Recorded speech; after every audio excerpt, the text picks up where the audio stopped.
today I'm going to do a beautiful stir-fried prawns Balinese style. And this dish is with bumbu di pasi, which is a wonderful kind of red chili tomato paste. And it's basically shallot, chili, coriander seed, garlic, normally tamarind, but I don't have it today, so I'm using a bit of lime, shrimp paste, candle nut, fresh tomato, galangal, turmeric, ginger, and that's all blended together to create this wonderful paste here.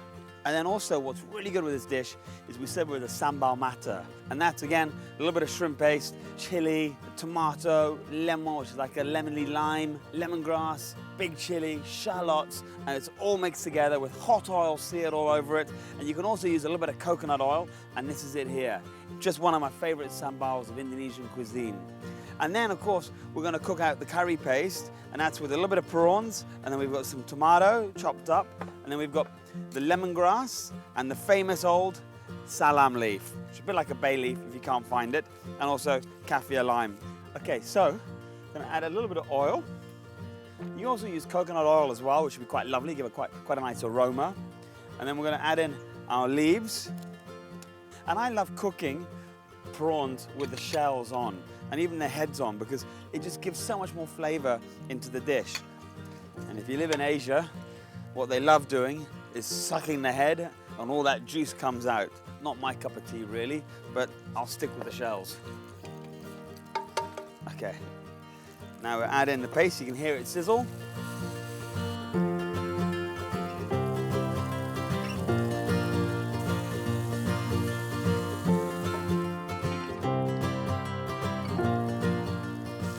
Add in our prawns, start to mix it through. Add in a little bit of our coconut.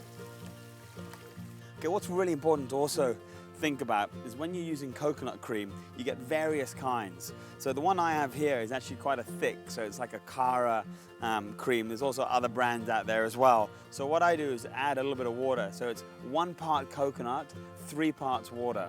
But you want the coconut to split as well. It's very, very important. Otherwise you get this kind of heavy, creamy sort of curry, which is not the right idea. Okay, so I'm going to take out the prawns because I don't want to overcook them. It's very important you don't overcook prawns, otherwise they kind of become soft and a bit mushy, or they become a bit dry as well. So you want them to be juicy. I'm just going to reduce this down, and hopefully it'll split as well. I'm going to add a little bit of salt. There we go.